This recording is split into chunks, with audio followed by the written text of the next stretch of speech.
agradezco mucho tu bienvenida en este espacio y a todos los colegas que nos están viendo.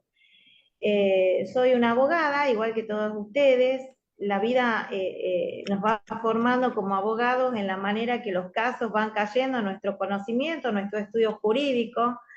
Creo que nosotros nos vamos amoldando al caso. Creo que tenemos una perspectiva de que cuando salimos de la facultad, decimos quiero hacer esto otro, pero la verdad es que cuando los casos nos llegan, nosotros nos amoldamos al cliente y tenemos que responder y estar a la altura de las circunstancias. Esto es básicamente lo que es mi profesión de abogada. He defendido siempre la profesión independiente de abogado, sin desmerecer también los abogados que se desempeñan en forma de relación de dependencia. Pero el ejercicio profesional independiente del abogado es tan maravilloso que nos permite hacer tantas cosas. Somos como artistas, tenemos arcilla en nuestras manos y tenemos la posibilidad también de formar a nuevos colegas. Entonces, no soy más que, como dice, soy una abogada multifuero, es decir, estoy colegiada en Cava y también en dos ciudades del interior de nuestro país, del norte argentino. Y no soy más que el producto de tanto pisar el pasillo de tribunales. Soy de la generación que se inició viendo al empleado de tribunales cosiendo con la aguja y el hilo, y que era muy chica en ese momento, y también he podido, ¿no es cierto?, en pandemia, adaptarme a todas estas cuestiones que son la virtualidad y que nos permiten, y que es maravilloso también, porque nos permiten estar en muchos lugares al mismo tiempo. Es decir, ayer estuve en una audiencia en Tucumán y a la media hora estuve en una audiencia en Cava, con dos jueces de distintas jurisdicciones. Vale decir que ofrecí mis servicios profesionales a dos personas que estaban en problema, con una misma temática y un mismo resultado exitoso en dos fueros diferentes. Esta es las ventajas también de la virtualidad. No por no decir que sería también bueno un sistema mixto en cuestiones más sensibles y más delicadas, ¿no es cierto? Pero bueno, estamos acá con el tema del habeas corpus. Soy una abogada civilista, pero no obstante que soy una abogada civilista, los caminos muchas veces son intrincados en la profesión y terminamos haciendo derecho penal por una cosa y por otra. Ya sea para sacar un juicio civil exitoso y colectar las pruebas en materia penal, en materia de daños y perjuicios, o ya sea porque tenemos que sí o sí transitar el fuero penal para lograr ese resultado civil exitoso en otro tramo. Y bueno, los colegas acá estábamos hablando en el espacio de los amparos, qué relevancia han tenido las garantías constitucionales en todo este nuevo periodo 2024 que estamos transitando la profesión. Cómo nuestros conocimientos en derecho constitucional nos implican ponernos a la orden del día. Y nace una vieja institución que yo diría que hay que endilgarle a los ingleses la existencia, que es el habeas corpus. El habeas corpus, podemos decir que está peleado quién es el padre del habeas corpus. Los mexicanos dicen que son ellos.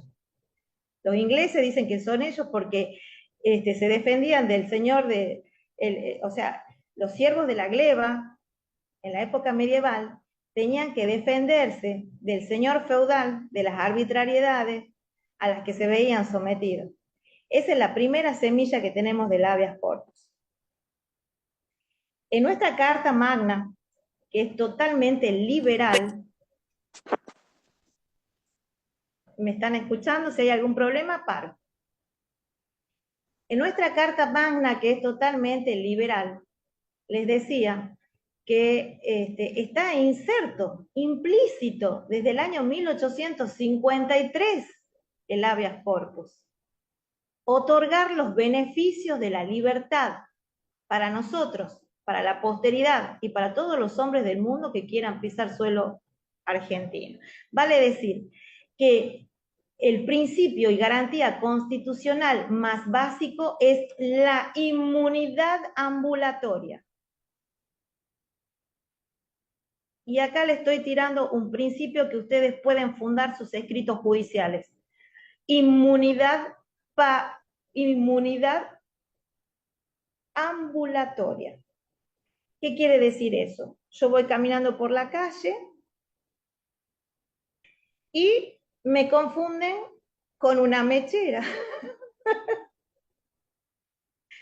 Había una señora con cabello rubio, rizado, en la parada de un colectivo que sustrajo un celular, pero llegó tarde el móvil policial y yo pasaba por ahí y me llevan, porque tenían que cumplir con el deber. No sé si ustedes me entienden. Es decir, con este ejemplo tan básico, lo que yo quiero poner en conocimiento es la arbitrariedad. Es ahí el rasgo más distintivo del habeas corpus, es la arbitrariedad en la limitación de mi libertad y de mi inmunidad de locomoción o mi inmunidad para trasladarme de un lugar al otro, porque yo me iba a mi casa, pero el patrullero para y me ve parecida a la mechera. ¿Me entienden ustedes? Entonces, ¿qué dispositivos tenemos que ver acá?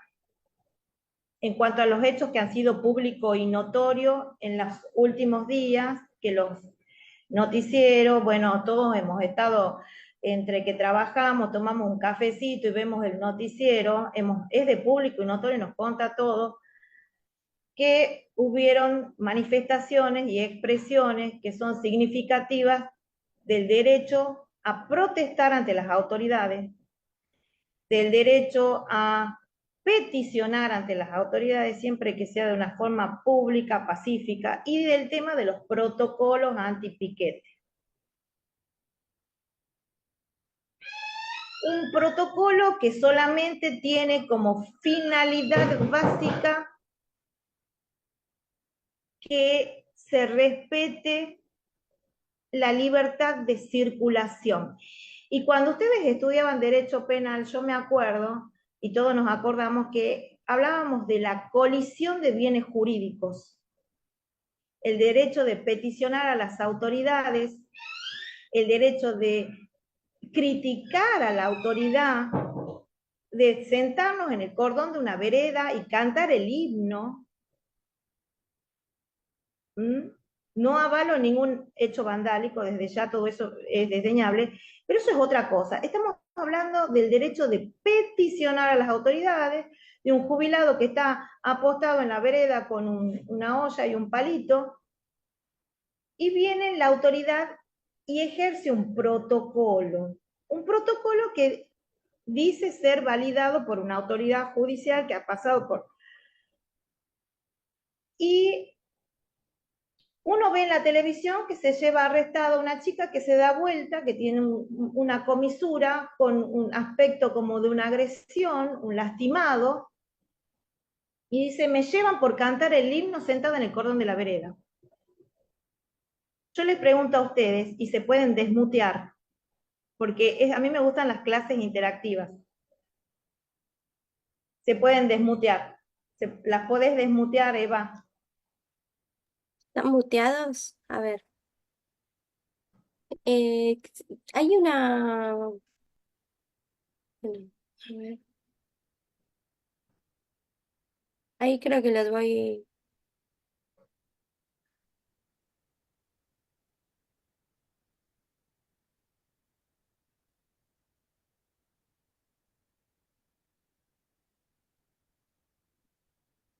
Creo que ya están desmuteados ahí.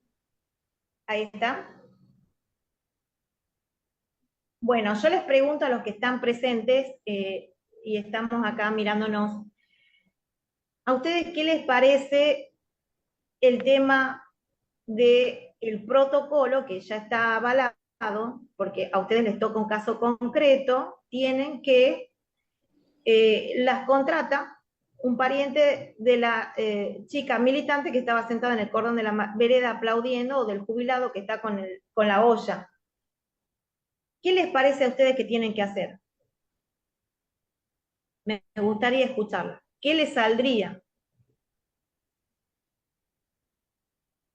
Os levanto la mano.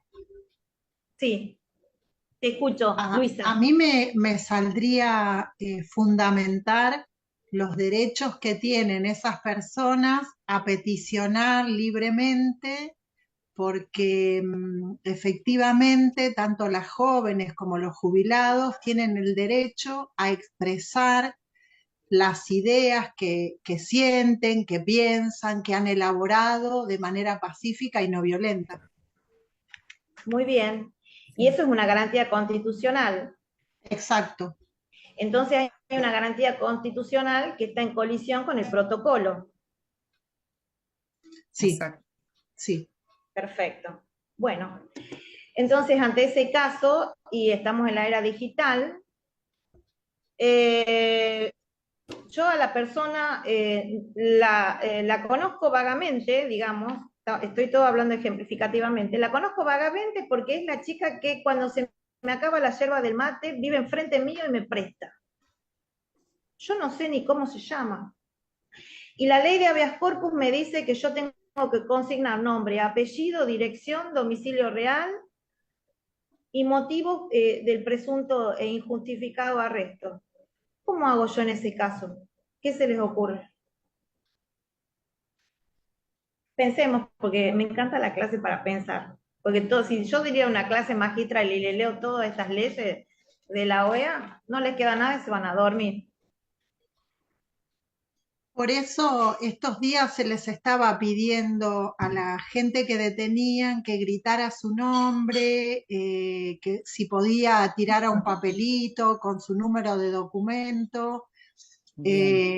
Yo he estado entre las abogadas que hemos estado en el Congreso y me interesaba mucho tomar esta clase porque justamente son jóvenes o personas muy mayores las que están manifestando y se ven como totalmente agraviadas en su derecho. Entonces estamos aprendiendo juntos y ahora le pedimos a la gente que lleve un papelito en su bolsillo con su nombre, su dirección, el teléfono de algún familiar para poder contactarnos. Exacto, exacto. Y si la conoces vagamente, como en el ejemplo que yo cito, Sí. que es simplemente cuando se me corta la luz, es la que me presta la heladera y pongo la leche, yo no la conozco, pero tiene buena onda conmigo, la veo, estoy tomando un café y digo, pero si es mi vecina.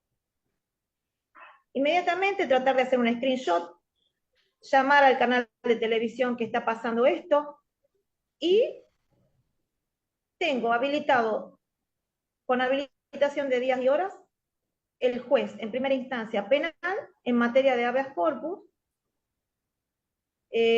No tengo ningún dato de localización ni de su familia, nada, pero me conmueve verdaderamente que a mi vecina se la hayan llevado en un celular, porque sé que es una persona no violenta, es una persona que no es un delincuente, que me parece que estaba ahí sentada aplaudiendo, peticionando el derecho constitucional de peticionar y criticar a la autoridad pública.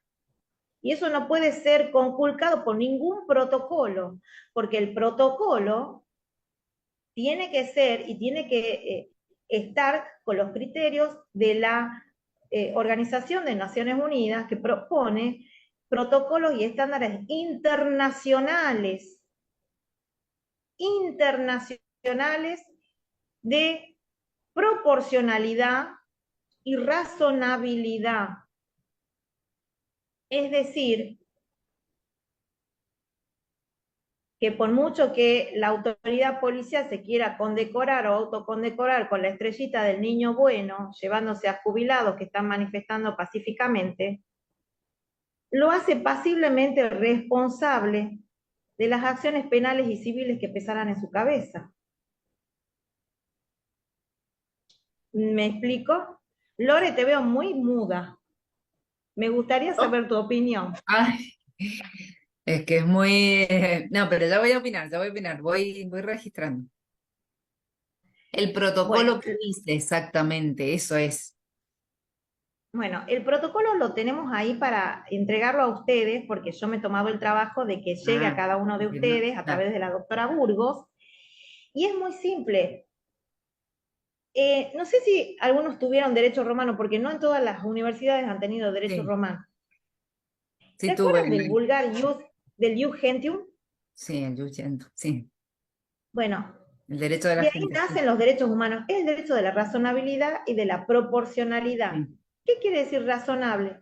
¿Es razonable si yo veo un jubilado y soy autoridad policial que me lo lleve porque está cantando con una olla y una tapa? No, No aplica. Por más que esté comprometido como personal policial dentro de un protocolo de seguridad que me parece bárbaro para conservar el orden público y también la coexistencia de otras libertades individuales, como el señor taxista que quiere pasar y justo quiere pasar por la manifestación. ¿Me explico o no? Es decir, el orden público y todos los protocolos y demás, antipiquete y demás, que quieran preservar el bien jurídico de la libre circulación y demás, está bien, es orden público, pero es ese bien jurídico. ¿Puede colisionar otro bien jurídico? No. Es decir, que hasta dónde puede la autoridad policial avanzar sobre una manifestación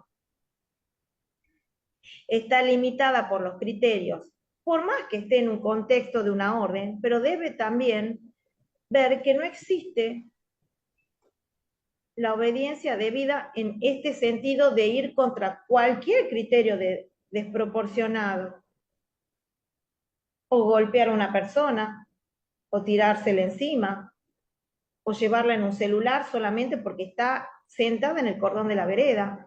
Nulo un crimen sine previa lege fundado en ley anterior al hecho del proceso. Es decir, que las autoridades policiales, desde la jerarquía más alta a la más básica, deben también enseñar derechos humanos.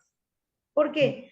Porque no podemos colisionar y tampoco no podemos tirarle un fardo de juicios al Estado que se viene en consecuencia. Porque si una persona que estaba peticionando en forma pacífica en la manifestación, eh, con un cartel criticando y no haciendo daño a nadie más que exponiendo su indignación humana, sin ningún acto lesivo para el otro, claro. entonces esa autoridad policial debe saber por un patrón que va desde las garantías supraconstitucionales y convencionales que nuestra nación ha adoptado, más las garantías constitucionales y una escuela de policía que instruya debidamente sobre estas cuestiones de no tocar otros bienes jurídicos por proteger solamente uno, es decir, eso se llama criterio de la proporcionalidad.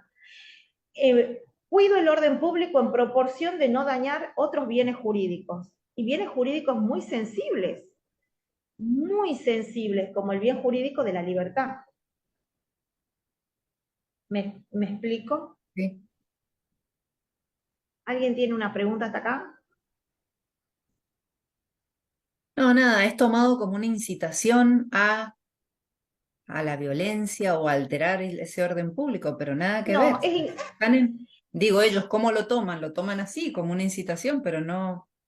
no, yo creo que todo lo que es fuerzas de seguridad se manejan dentro de un contexto de orden pura Orden. y sin tener, ¿no es cierto?, conocimiento de que pueden y deben y tienen la obligación de instruirse y de respetar los derechos humanos.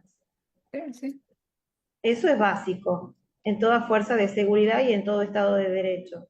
Es decir, esto con respecto a esto, pero el habeas corpus es muy amplio. Y si queremos decir y tocar otros temas, hay dos clases de habeas corpus y hay dos grandes casos.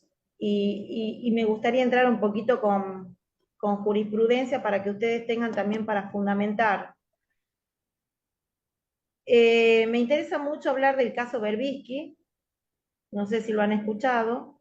Berbisky, un periodista muy conocido, del CELS, Mm. un fallo paradigmático de principios del 2000, y cada fallo va a tener su contexto histórico. ¿Mm? Va a tener su impronta. Por ejemplo, hay fallos de habeas corpus muy buenos dentro de la provincia de Buenos Aires. Y en este caso, volviendo a Berbisky, el fallo es el siguiente. En el año 2001, y acá tenemos lo que se llama el famoso habeas corpus correctivo, que este lo van a usar mucho en la profesión para los que hagan penal. Habeas corpus correctivo. Corrige una situación perjudicial para la persona y está abarcado en la Constitución Nacional, en la parte donde reza que las cárceles de la nación serán sanas, limpias e higiénicas, no para condena o malos tratos, sino para su rehabilitación. Esa es la aspiración. Es decir, si este ciudadano, el reo, que ya está pagando su culpa con la sociedad, privado de su libertad legítimamente, ahora entramos a las privaciones legítimas de la libertad con el caso Berbisky. Ya hemos dejado las privaciones ilegítimas de la libertad con el ejemplo de los jubilados, de la chica estudiante que salió en toda la televisión, otra chica con un rodete que estaba tatuada, que se le escapa al policía, y que me da gracia, porque el periodista, que creo que era de TN, dice, pero qué delito, se le escapó al policía, y creo que estaba, gracias a Dios que de panelista había un colega que es el doctor D'Alessandro, y que lo dijo muy bien. D'Alessandro le dijo, no es delito, porque supuestamente a ella, a esta chica, la arrestan porque supuestamente cometió un delito, pero debe haber orden escrita emanada de juez anterior, fundado en ley anterior al hecho del proceso, y todo una parafernalia institucional y democrática que justifique ese arresto. Simplemente hay un protocolo anti-piquete. Nada más. Y ella decía que estaba sentada en el cordón de la vereda. Vuelvo a rebobinar eso para que quede fresco. Eso se llama detención ilegítima de la libertad, porque no puede haber ningún protocolo, por más antipiquete que sea, que lleve a personas que no están cometiendo ningún delito más que el legítimo derecho de peticionar ante las autoridades. ¿Se entiende la diferencia? Amparo para detener una orden ilegal, una orden que no está fundamentada y demás. Ahora entramos a lo que es un habeas corpus correctivo. ¿Por qué correctivo? Porque ya está dada la privación de la libertad, pero la privación de la libertad no es como la recién manifestada. En este caso, la privación de la libertad es ilegal, es legítima. Es decir, está fundada en una resolución. Es decir, autoridad policial que aprende a menores de edad en flagrancia.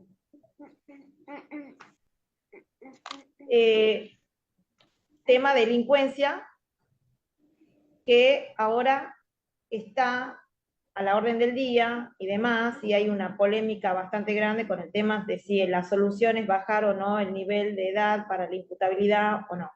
Bien. ¿Me están viendo todos? Porque ahí veo otras personas que se agregan. Bueno. Entonces, hay un fallo que me interesa mucho que ustedes lo anoten, que es Raquel Poncinibio, con Z y W, sobre habeas corpus.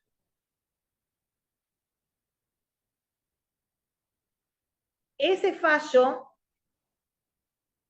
lo vamos a ver, aunque sea muy superficialmente, porque esos se llaman casos concretos. Y sobre el caso concreto el abogado aprende para su propio escrito judicial. Y el segundo caso, el que yo ya había manifestado, es con las diferencias con el caso Berbisky y las similitudes. Ambos fallos son, responden a habeas corpus correctivos. ¿Qué quiere decir correctivos? Que corrigen la situación de la detención, de cómo se ha producido y cómo está confinada esa gente que todavía no tiene sentencia definitiva de condena, ni mucho menos. En el caso de la doctora Raquel Poncinibio, sobre habeas corpus, es una defensora oficial penal juvenil de la provincia de Buenos Aires que inicia un habeas corpus correctivo porque llega a conocimiento de la misma de que menores de edad de 16 años han sido alojados por el delito de flagrancia, es decir, porque la autoridad policial lo ha detenido porque el delito ha sido en el acto, en el momento. Entonces, la doctora, defensora oficial, ¿cómo redacta su escrito? No da por cierto. No lo da por cierto. Dice, supuesto comisión de delito en flagrancia. Ustedes lo van a analizar cómo ella lo desenvuelve, porque hasta el momento solamente estamos ante la manifestación de la autoridad policial. ¿Y qué conocimiento jurídicos, penales, vasto hay en la autoridad judicial? ¿Y qué capacidad jurisdiccional tienen? Ninguna. Entonces, la defensora oficial penal de minoridad juvenil, la doctora, la vuelvo a nombrar Poncinibio, Raquel, porque ustedes cuando argumenten algún habeas corpus, tienen que poner en su escrito judicial derecho, hechos, derechos y jurisprudencia. Y la jurisprudencia es muy importante porque el juez que está juzgando su caso está viendo que ustedes están argumentando con otros fallos similares de otras personas, de otras jurisdicciones,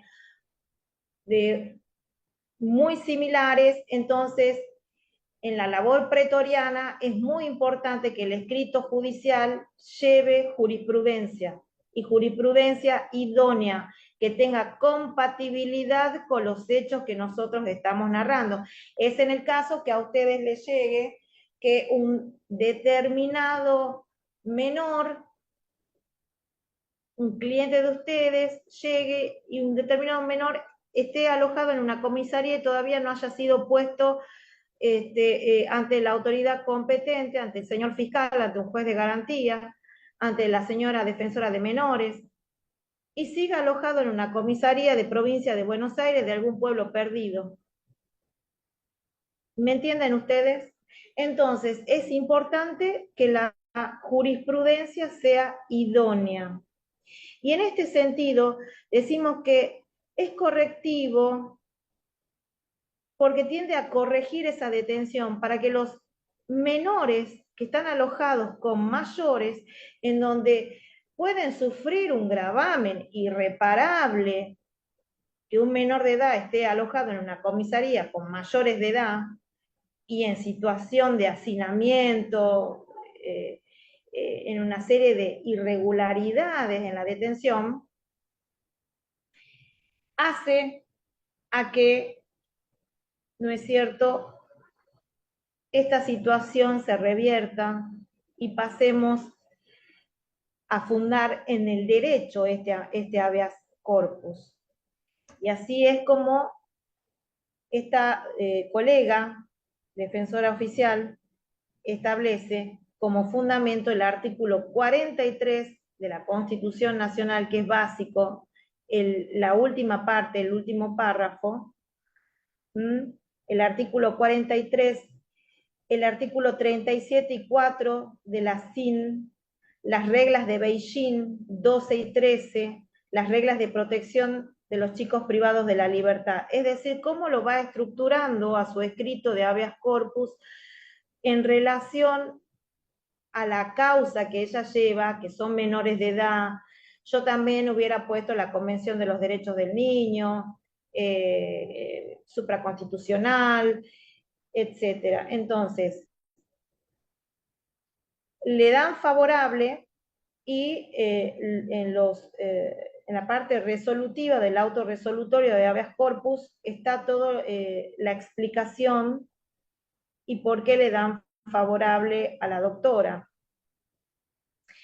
Y establece admitir presente petición de habeas corpus por agravamiento ilegítimo de las condiciones de detención de los jóvenes que fueran alojados a partir del 15 de julio del corriente en seccionales policiales del Departamento Judicial de La Plata. Prohibir el alojamiento aún provisoriamente de niños y jóvenes aprehendidos por la presunta comisión de un delito en dependencias policiales. Nunca un niño, un menor de 16 años puede estar alojado en una comisaría. Los que deberán ser conducidos inmediatamente a la dependencia administrativa que corresponda. Ordenar al señor ministro de Seguridad, que es el encargado de la policía, es la cabeza jerárquica, en ese caso, la capacitación, qué importante, porque los mayores violaciones a las garantías constitucionales de la persona se hace por la falta de capacitación, es decir, por la falta de saber. La autoridad policial muchas veces ni siquiera sabe qué es un habeas corpus, ni siquiera sabe qué es una garantía de un menor, no sabe nada. Van a la calle solamente con un propósito firme que es reprimir. Y no quiero subestimar a la policía, porque me imagino que hay muchos policías que son personas que a lo mejor pueden tomar un libro y leer, pero cuando esto se hace obligatorio, cuando la capacitación se hace obligatoria, es muy bueno, porque quiere decir que al Estado le importa una policía experimentada, una policía que no incurra en atropellos a las libertades individuales, porque de esa manera el Estado no se va a comer juicios, porque ustedes creen que el habeas corpus, obviamente que no tiene un sentido indemnizatorio, pero esa persona que ha pasado por un mal momento en condiciones de hacinamiento, no tiene derecho, si se demuestra que encima la detención no era legal, que no ha cometido ningún delito, no tiene derecho a iniciar una acción contra el Estado.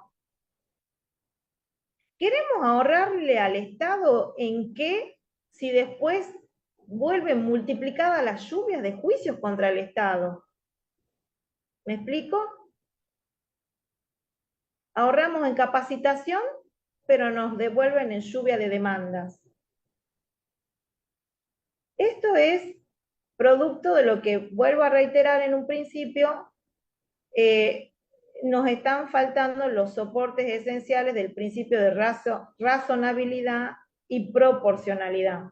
Todo tiene que ser razonado, proporcional, que pase los protocolos o que pase los agentes policiales por una capacitación que es debida.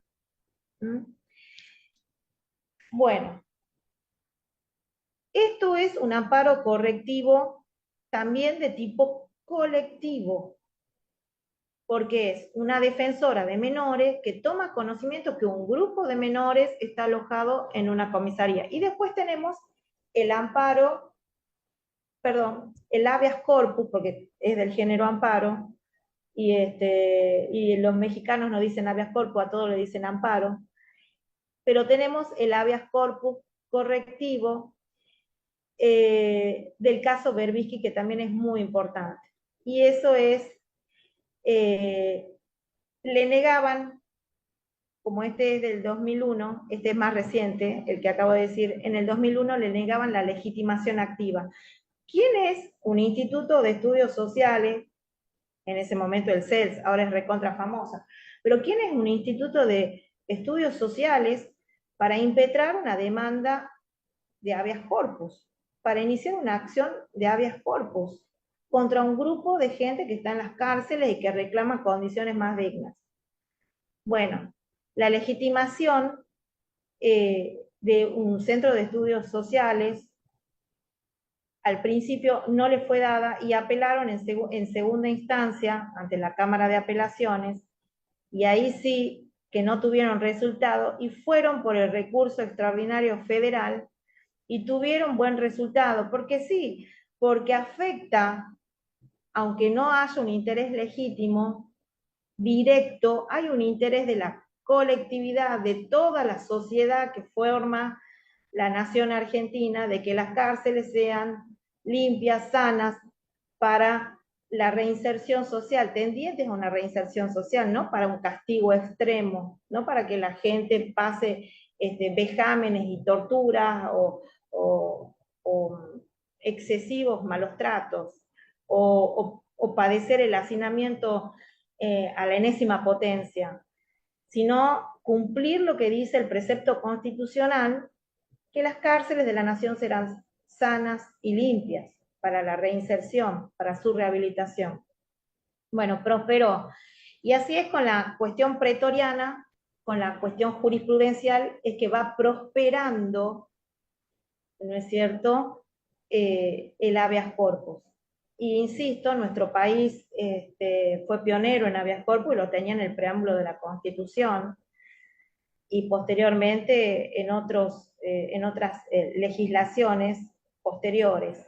Y tenemos la Ley Nacional de Habeas Corpus, que es del año 1984, anterior a la reforma constitucional del 94, pero la de 1984 hace un hito en cuanto establece el proceso de habeas corpus y la trae el por entonces legislador Fernando de la Rúa, que después termina siendo presidente de los argentinos mucho tiempo después, pero en ese momento era un diputado nacional que la trae a la legislación, la establece, y también la voy a pasar para que la tengan porque está vigente, es la 23.098, es la normativa de habeas corpus del año 1984, y tiene una carga institucional muy fuerte porque viene después de los años oscuros de los 70.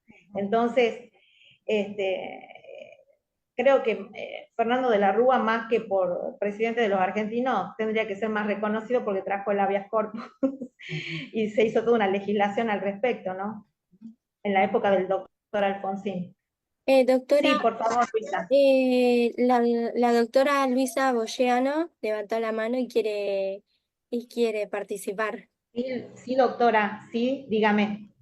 Le quería hacer una consulta respecto a la legitimación activa, que es un tema que no tengo claro. Puede ser una institución, puede ser un familiar, puede ser una persona que vio la situación. Cualquiera, Eso. cualquiera, Gracias. Muchas gracias, Doc. Porque es una garantía constitucional y supraconstitucional. Es más, si yo voy caminando a la calle, por la calle, voy apurada, voy al supermercado, pero veo que un patrullero está levantando un chico que pide en la calle, menesteroso, y que me acerco, yo creo que por mi forma de ser me acerco y le pregunto qué ha pasado. Porque no se puede, no se puede violar las garantías constitucionales, porque si no estamos permitiendo que después vulneren las propias. Tiene que haber un compromiso social en el respeto de la Constitución. ¿Por qué?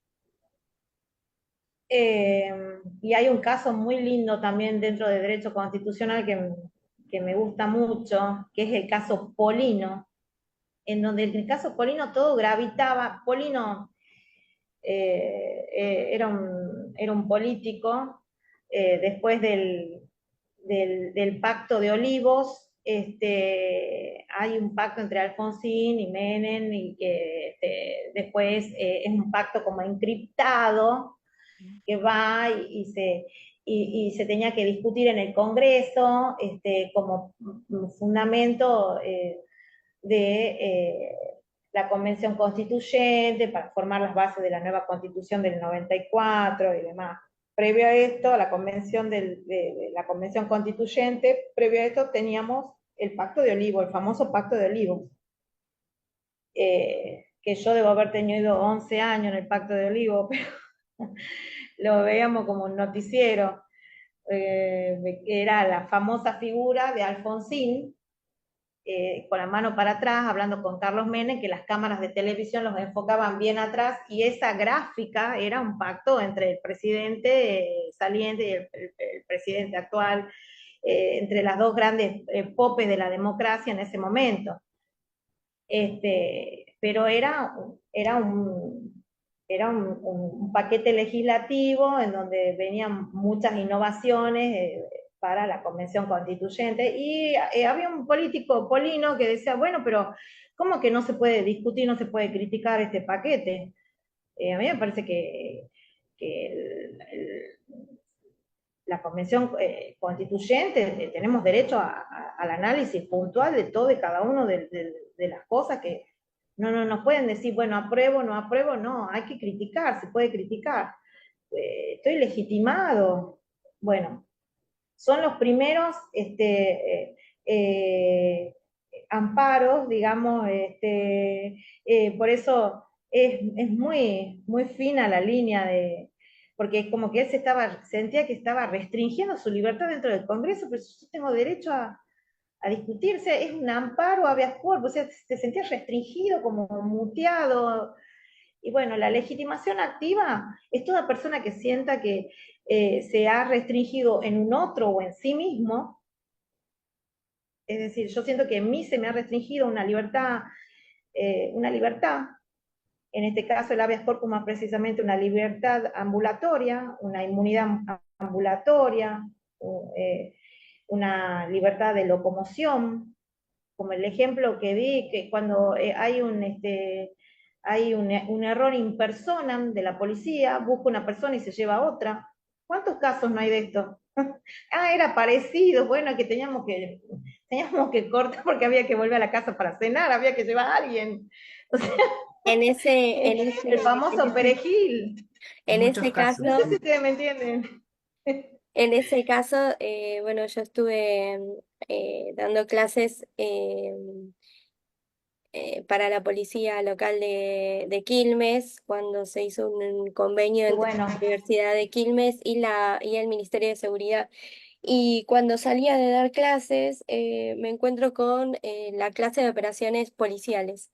Entonces, bueno, uno de los estudiantes decía, el morocho, ¿no? Cuando estaban todavía con la de sombra de juicio. madera.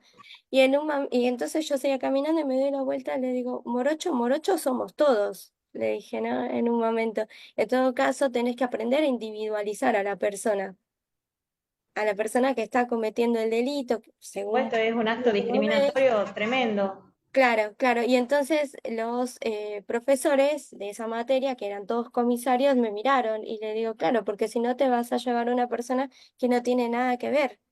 Y eso no es posible. Exacto, Afecta a los derechos humanos, que es la clase que te vengo dando yo, le dije, ¿no? exacto. Y bueno, todos empezaron como a conversarlo, ¿no? Y bueno, yo en ese momento me fui, pero sí lo que acaba de decir doctora me hizo recuerdo de esto, de este episodio. Sí, cuántos episodios como este nos vamos a encontrar en la profesión, ¿no? Y como dije yo, ab initio, vengo de familia de abogados, todos laboralistas, todos civilistas, pero todos pasamos por el derecho penal, todos, ¿Verdad? pero todos. Cara, la Alfonsina anda con un chupetín caminando. Se ligó una Anda con un conversación. chupetín. Si le pueden mandar un mensajito, creo que es Gabriela, o que se mutee. Bueno, doctora, Sí. Sí, ¿puedo sí. hacer una consulta? Mariela, no te veo, Mariela. ¿O no pusiste Tengo foto? problemas con Sí, no, tengo problemas con la cámara. Se me cayó el celular y se ha Ajá. dañado la Sí, cámara. Gabriela, En la parte Mariela, te alta. escucho. Eh, yo lo que quería consultar con respecto a los manifestantes que no los dejaron llegar el día 24, el día de la movilización de la CGT, Sí, que les cortaron el puente de Pueyrredón.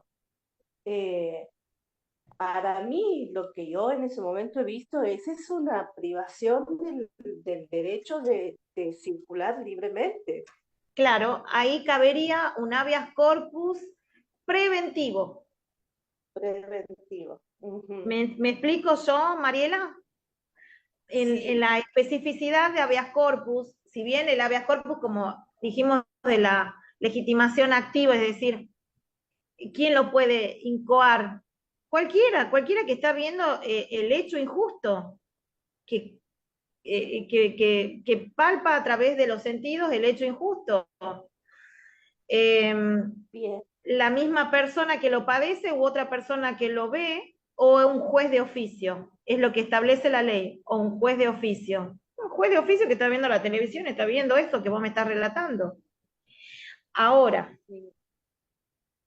en el abanico de habeas corpus tenemos, ya dijimos, el colectivo, correctivo, y ahora vos me estás hablando de un habeas corpus que correspondería colectivo preventivo. Y estamos entrando, mis queridas colegas, en este tramo. También lo voy a pasar para que ustedes lo tengan al material de trabajo, que es la OEA, y su tribunal, que es el CID, que lo citó la defensora de menores, que yo estaba recién dando la jurisprudencia, como parte del derecho supraconstitucional que tenemos en este país. Los argentinos hemos suscrito una serie de tratados que tienen el mismo valor constitucional que nuestra Carta Magna. Y las sugerencias del CID, que es la Convención Interamericana de los Derechos Humanos, son sugerencias porque ya han sido suscriptas como tratados, entonces habilitan a la fundamentación de un habeas corpus a nivel nacional, porque en el caso que nos expresa Mariela, hay una restricción ambulatoria a que no pase a determinado nivel el que quiere ejercitar su derecho de peticionar y criticar a la autoridad pública. ¿Se entiende? No sé si estás conectada, Mariela. Sí, sí, he apagado el micrófono para no En molestar a ese los demás. caso, Mariela, contame un poquito, ¿vos estabas en ese lugar? ¿Cómo era? Yo lo O estaba te viendo, enteraste? yo soy de Santiago del Estero y yo lo estaba viendo Ajá. por televisión. Y a ¿Vos mí estás lo que me conectada han desde Santiago del planteado, Estero, Mariela? sí, Ay, qué sí, bueno, sí, estoy pensando. Mariela. Y bueno, ustedes A mí lo tienen que su propia ley de habeas corpus. Todas las provincias tienen como materia no delegada a la nación los códigos de procedimiento propio. Vos también tenés tu código de tu ley de procedimiento de habeas corpus propio. ajá. Pero con respecto a a lo que yo estaba viendo, o sea, el puente, que yo no conozco, estaba viendo por tele, no tenían por dónde, digamos, o sea, han quedado encerrados. Ellos quedaron encerrados y la única posibilidad era volver hacia atrás. No Ah, podían ni siquiera bajar hacia Bueno, los costados. en ese Para mí caso eso es lo privación, pero una privación de la libertad de circular tranquilamente por las calles, por más que sea en el contexto de una movilización. técnicamente no es una privación, es una restricción y cabe igualmente el habeas corpus. Pero si queremos fundar un buen escrito judicial, hay que saber la técnica jurídica y en ese caso la limitación consiste en la restricción a la inmunidad ambulatoria o de locomoción. No hay privación total de la libertad como en el arresto ilegítimo, que yo daba el ejemplo que también se veía en la televisión de Ah, las chicas que eran radicales que andaban con un rodete y decían que ellas cantaban el himno sentada en la vereda. En ese Sí, sí, sí, caso sí. hay Pero privación. En las que las suben a las chicas al celular hay privación. El ejemplo que vos me estás dando muy bueno y te lo agradezco, me estás hablando del habeas corpus también se aplica para el caso de la restricción de la bien, locomoción y de la libertad ambulatoria. Está restringida la libertad ambulatoria porque no te dejan paso para circular más allá. Y colisiona, ahí también creo que el protocolo antipiquete está colisionando con el bien jurídico del derecho de peticionar y criticar a la autoridad pública, siempre que sea dentro del marco pacífico, legal, ir caminando.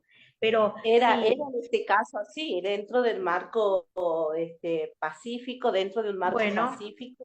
entonces, si esto es captado por una cámara de televisión y es gente que va marchando pacíficamente porque hay un plan determinado de la autoridad pública que le indigna y tiene el derecho legítimo y constitucional a criticarlo, ese protocolo no cumple los estándares constitucionales porque si bien está queriendo desafectar la vía pública porque como que le parece que es el único estándar que quiere cuidar, está colisionando con otros bienes jurídicos protegidos, que es el derecho a la circulación, a la libertad de reunión. También hay, mira todos los bienes jurídicos Sí, constitucionales que están doctora, afectados. afectado. Sí, sí, La sí. libertad Y de a esto me reunión. da pie, y esto me da pie a que lo que usted me acaba de decir en esta última parte, el protocolo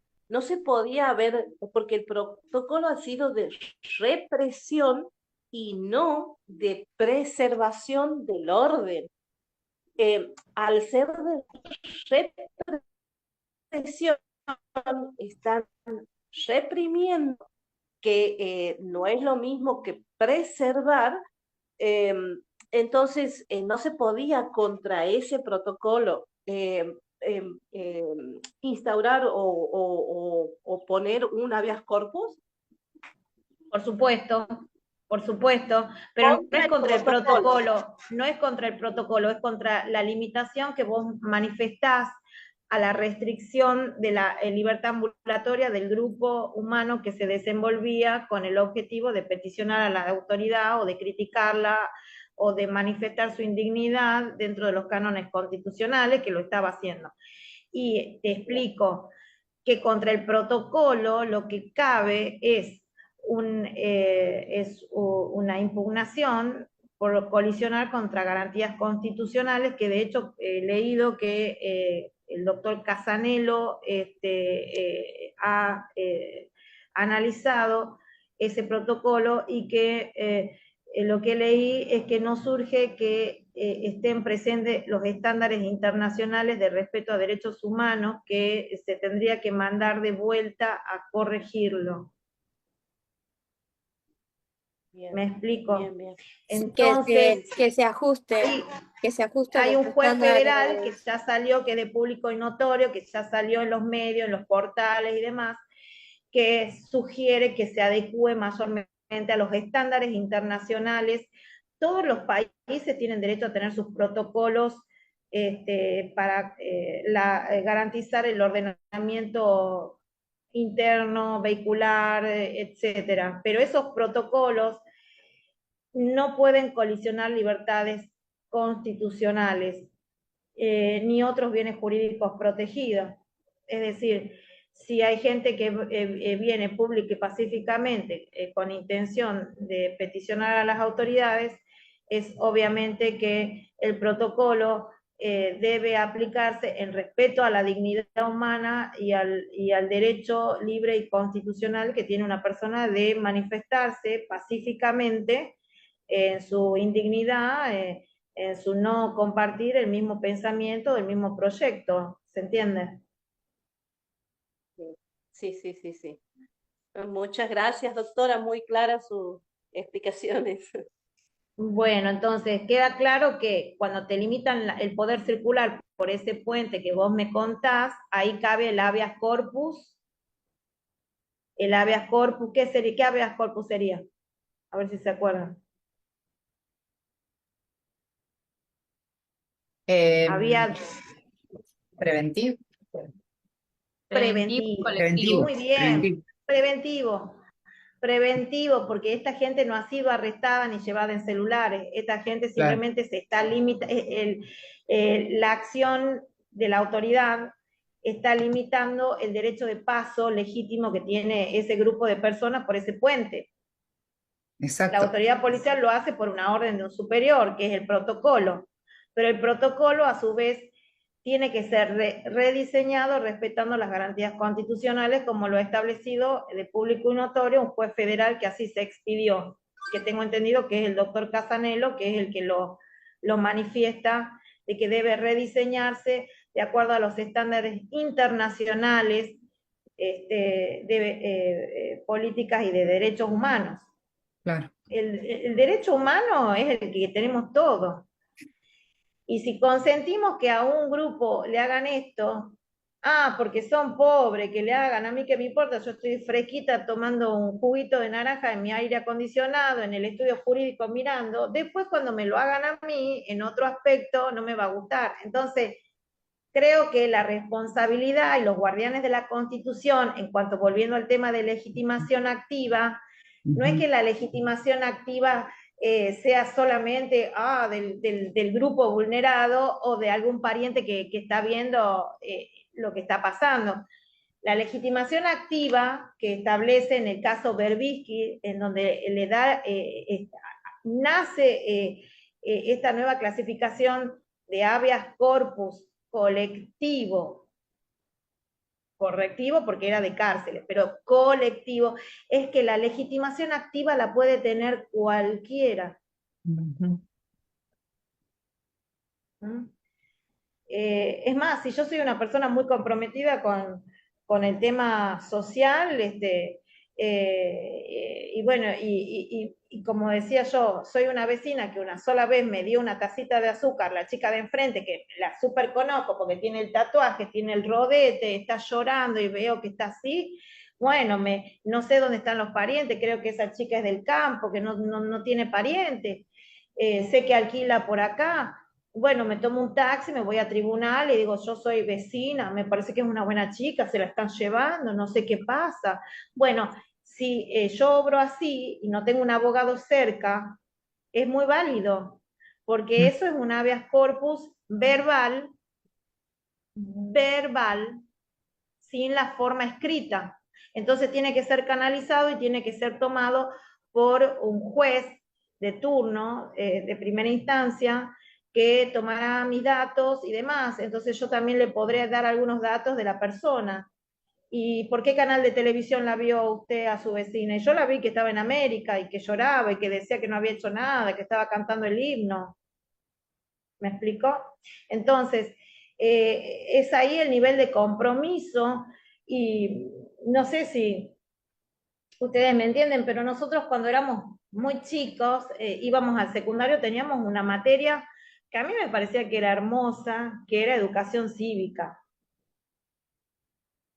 Y que era hermosa porque uno estudiaba y también generaba un nivel de interés y de compromiso con el otro. Porque todos pertenecemos a distintos grupos humanos, sectores, franjas etarias y demás, pero la garantía constitucional es transversal y nos traspasa a todos en alguna medida. El que es jubilado, el que es abogado y la autoridad policial ha dado un empujón en la manifestación, o los grupos vulnerables, ustedes no van a creer, pero somos nosotros los abogados y los periodistas en materia de habeas corpus. Somos los No, grupos más vulnerables. Doctora, disculpe, pero estamos a... Derechos de los demás. Y el periodista porque informa. Me dolía mucho que también hay un derecho y una garantía constitucional que es de sobremanera muy importante, que es la libertad de expresión. Y en todas las cuestiones, la libertad de expresión tiene que ser garantizada. Y justo veían esos pases de canal en canal, periodistas con balas de goma en las piernas y demás. Me importa también entrar dentro de lo que es el tema procedimental, porque estamos entre colegas y todos queremos que las formas, si bien es libre en formas la denuncia, tiene un procedimiento.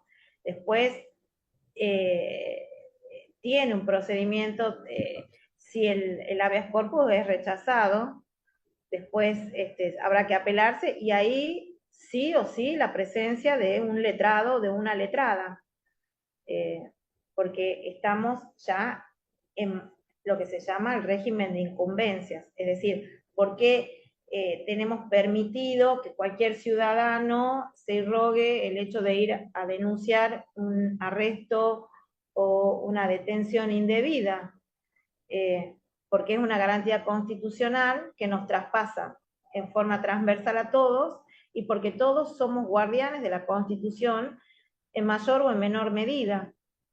Pero cuando ya estamos dentro del sistema de incumbencias, de cuestiones que son propias al saber, ahí ya está el tecnicismo jurídico y ahí está la defensa de nuestra profesión. Bueno, vamos a tratar la ley 23.098, aunque sea muy superficialmente por el tiempo que nos queda. Esta ley es del año 1984, más adelante yo les iba explicando de que esta ley es el producto de todo el tema irregular, violatorio de los derechos humanos y demás que se venía produciendo en nuestro país y que ameritaba toda una ley de habeas corpus, no que solamente esté implícito en el preámbulo de la Constitución o en las dos leyes anteriores que eran de la época del proceso de facto de Onganía. No sé si me explico. O sea, ameritaba que en el proceso democrático, en 1984, tengamos todo un proceso seguido, detallado de habeas corpus. La aplicación de esta ley dice que es en todo el territorio de la nación argentina. Es decir, que la ley nacional se aplica a todo territorio, cualquiera sea el tribunal que la aplique. Sin embargo, dice que esto no obstará a la aplicación de las constituciones de provincia o de leyes dictadas en su consecuencia, que esto es materia no delegada a la nación, el tema de los códigos de procedimiento. Cada código procesal penal de provincia, de Tucumán, de Santiago del Estero, de Neuquén, de La Rioja, de Catamarca, todos tienen en algún capítulo el tema de habeas corpus. Es decir, que es la parte ritualista con alguna u otra modificación, pero en general guarda sintonía con la ley nacional y con la normativa supraconstitucional y constitucional de los tratados internacionales y del artículo 43, última parte de la Constitución Nacional, que ahí está inserto, y lo tenemos en este parrafito, cuando el derecho lesionado, restringido, alterado o amenazado, y ahí me acordaba de las palabras de Mariela, porque el derecho estaba amenazado, es decir, ya cuando la autoridad policial corta para que el manifestante no siga su curso, siga su paso, el derecho de circulación, el derecho ambulatorio, la inmunidad de locomoción se encuentra amenazada. Entonces, el artículo 43 de la Constitución Nacional nos habilita a que como abogados de ese grupo de personas o simplemente ciudadanos integren o no ese grupo que quiere pasar el puente, inicien la denuncia de habeas corpus, es decir, arbitren la garantía constitucional. Ahora, el procedimiento es el siguiente. Una vez que la jurisdicción de la aplicación, los tribunales nacionales o provinciales, según el acto denunciado como lesivo, emane de autoridad nacional o provincial, cuando el acto lesivo proceda de un particular, se estará lo que establezca de la ley. Si inicialmente se ignora la autoridad de quien emana el acto denunciado como lesivo, conocer a cualquiera de aquellos tribunales. Es decir, que acá la formalidad de la competencia no es lo sustancial, ¿me entienden? Es decir, la aplicación de esta ley corresponde a los tribunales nacionales o provinciales. Según el acto denunciado como lesivo emane de autoridad nacional o provincial. Si las fuerzas federales son las que causan el acto lesivo, como estaba en el protocolo ese que veíamos en televisión, que estaba Gendarmería, Policía Federal, es decir, son fuerzas federales. ¿Tiene aplicación la 23.098? Tiene aplicación. Porque el acto lesivo del impedimento de circulación proviene de una fuerza federal. Sigamos. La procedencia. Corresponderá al procedimiento de habeas corpus cuando se denuncie un acto u omisión de autoridad pública que implique limitación o amenaza actual de la libertad ambulatoria. Es decir, la libertad ambulatoria está limitada o amenazada. Igual corre el habeas corpus. Sin orden escrita de autoridad competente. Es decir, no media ningún pedido de captura emanada de un juez competente. No media ningún pedido emanado de un juez competente fundado en una ley anterior al hecho del proceso. Es decir, no se ha producido un debido proceso, algo que lleguemos a que determinada persona no puede pasar por ahí. Es decir, es una restricción que es arbitraria y que no coincide, ¿no es cierto?, con los estándares internacionales que establece la OEA y la Organización de Naciones Unidas.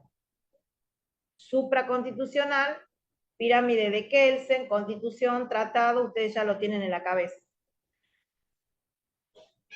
Bueno, habla del estado de sitio, esto lo voy a saltear porque estamos en democracia y esperemos que por muchos años más, para toda la vida. Estamos en democracia, que sigamos en democracia, entonces salteamos el estado de sitio. ¿Y quiénes son los facultados a denunciar? Y acá entramos en el tema ya procesal de habeas corpus, de la legitimación. La denuncia de habeas corpus podrá ser interpuesta por persona que afirme encontrarse en las condiciones previstas en los artículos 3 y 4. 3. Sí. Limita. Ese puntito azul, espera.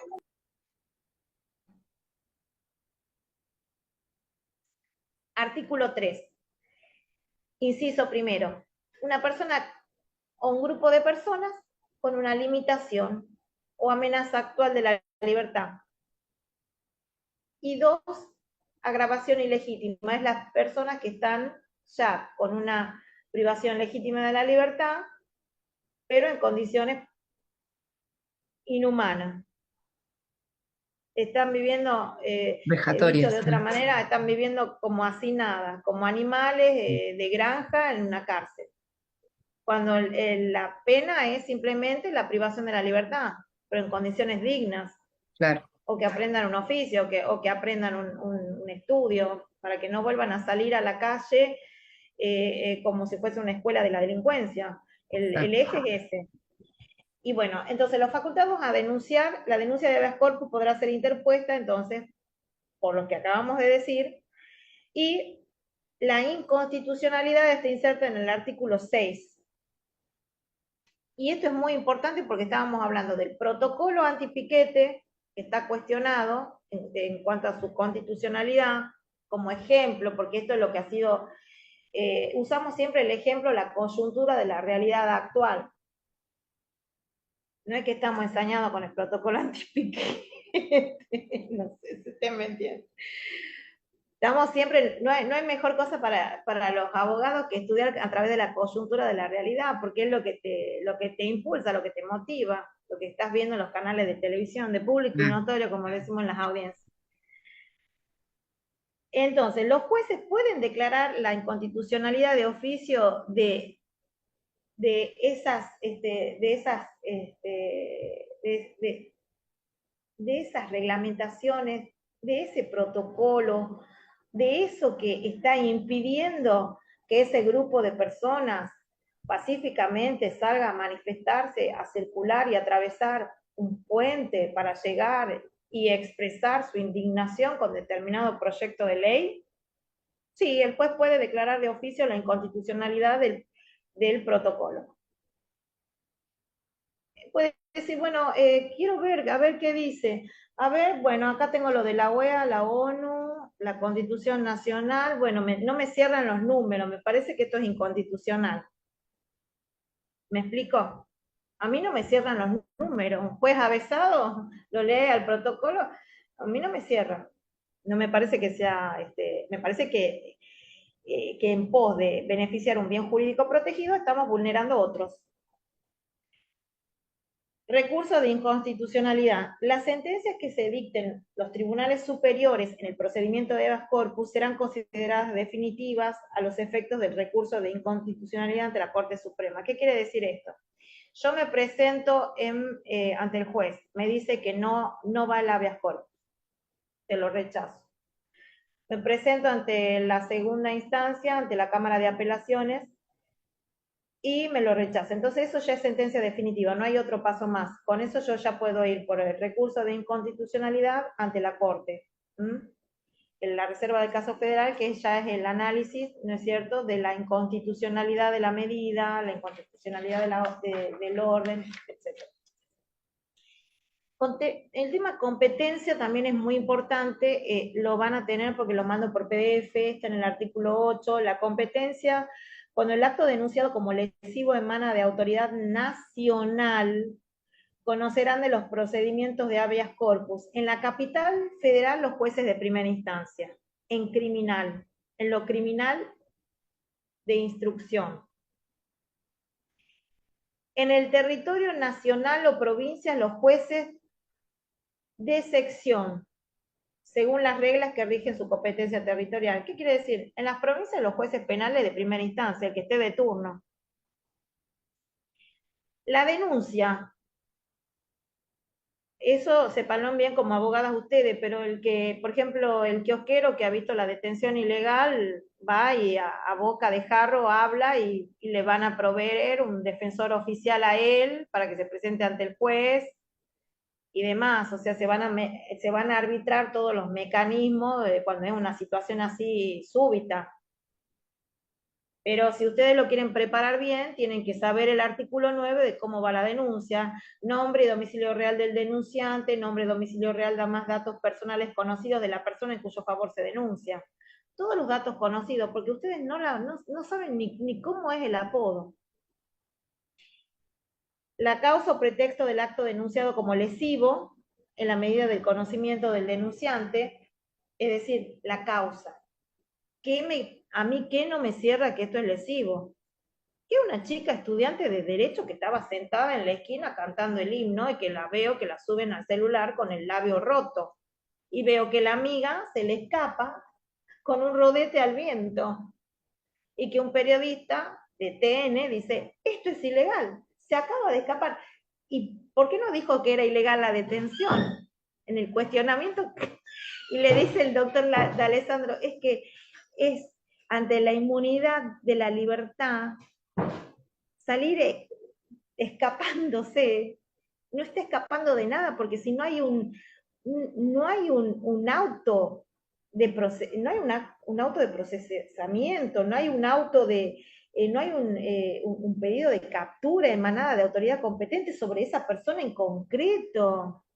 ¿Por qué cuestionaba más que el hecho de salir corriendo ante el manotazo del policía, salir corriendo con miedo, es el acto más instintivo y básico y de autogarantía constitucional de la libertad, si ella no estaba haciendo nada. Entonces, con estos ejemplos, ¿qué quiero decir? Que cuando nosotros expresamos las causas tenemos que hablar así. ¿Qué es lo que hemos visto? ¿Mm? ¿Cuáles son los hechos? La realidad. Entonces, esto es la legitimidad y el fundamento de mi habeas corpus. Ahora, la denuncia, ¿hay horario para hacerla? No, ninguno, porque no hay horario que a una persona le pase este hecho lesivo de coartación de su libertad. Puede ser por escrito, puede ser oral. Siempre hay un actuario, un secretario, alguien que va a dejar todo por escrito. Y además se van a establecer los mecanismos, se llamará defensor de pobres y ausentes, se empiezan a sistematizar los mecanismos. ¿Mm? Puede ser desestimada este habeas corpus. El juez puede rechazar la denuncia que no se refiera a uno de los casos establecidos. Es decir, para que la denuncia tenga cabida, tiene que estar encuadrada en los artículos 3 y 4 de la ley. Es decir, y es lo más importante, que nosotros lo decimos siempre con ejemplos, la limitación o amenaza actual de la libertad ambulatoria sin orden escrita de autoridad competente. Y una autoridad competente, cuando limita o restringe la libertad de una persona, es por un pedido de captura a través de un hecho ilícito que ya ha sido comprobado o que se investiga que hay una sospecha bastante para que se recaiga una pena privativa de la libertad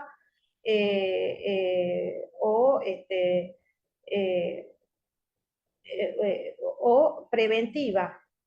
¿Mm?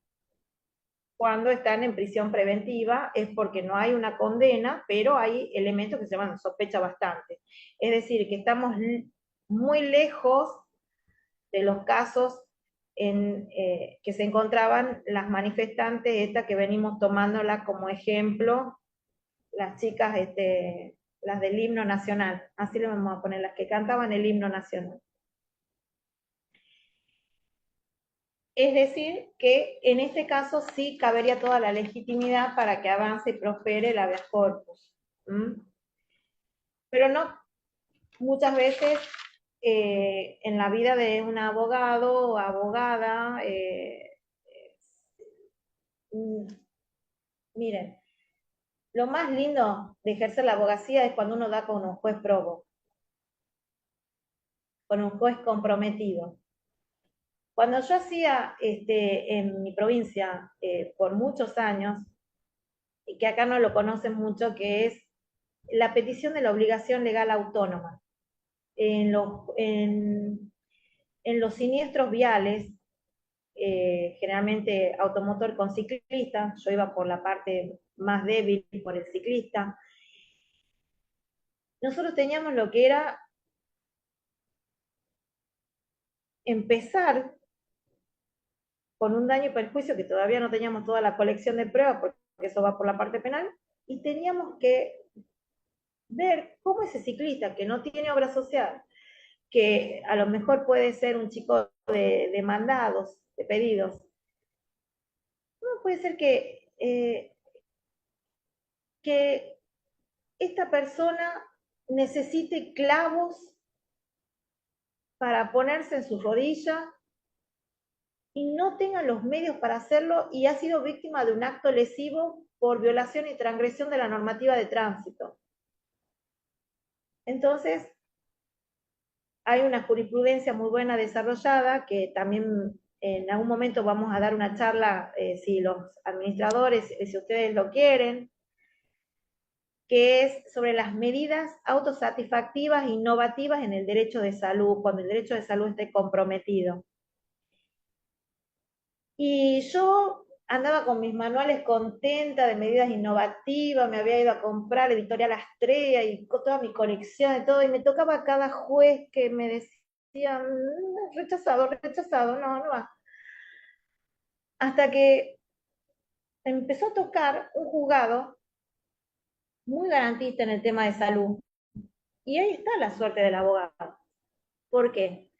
Porque tenemos que tener eco del otro lado. Es decir, yo tengo todos los libros, tengo todos los fundamentos, pero del otro lado hay una persona burocrática o que no está comprometida en el tema o que falta un punto y una coma y nos abstraemos siempre con lo formal y lo burocrático. Bueno, yo siempre rezaba que cuando me sorteé en el juzgado de amparo, siempre sé ese juzgado, porque era totalmente maravilloso. Creo que lo puedo nombrar porque ya está jubilado, el doctor Arraya, muy comprometido, un juez de Tucumán de primera instancia en lo civil, muy comprometido con el derecho de salud. Y, y me acuerdo que cuando caía el amparo, la señora de mesa de entrada, me decía los juzgados de Tucumán, ya subió, porque es un derecho de salud, ya subió, tenés que ir ya con las pruebas porque ya te sube. Y era siempre cuando me tocaba ese juzgado, entonces yo empezábamos a contar cuántos días tengo que esperar para interponer la acción para ese juzgado. Porque yo ya digo, bueno, es en el único juzgado que tengo eco, porque en los demás le daban el procedimiento de amparo, que era un procedimiento que es, yo interponía pedido de ola, medida autosatisfactiva, vía amparo. Entonces, le corrían traslado a la otra parte, todo de acuerdo a las reglas del Código Procesal Constitucional de esa provincia. Entonces, claro, se ponía el proceso en contradictorio, me empezaban a chicanear, que la revocación, que la apelación, que sube, que baja, que vaya, que vuelve, y la persona está con muleta quebrada, necesita los clavos porque si no, no puede reinsertarse en la sociedad.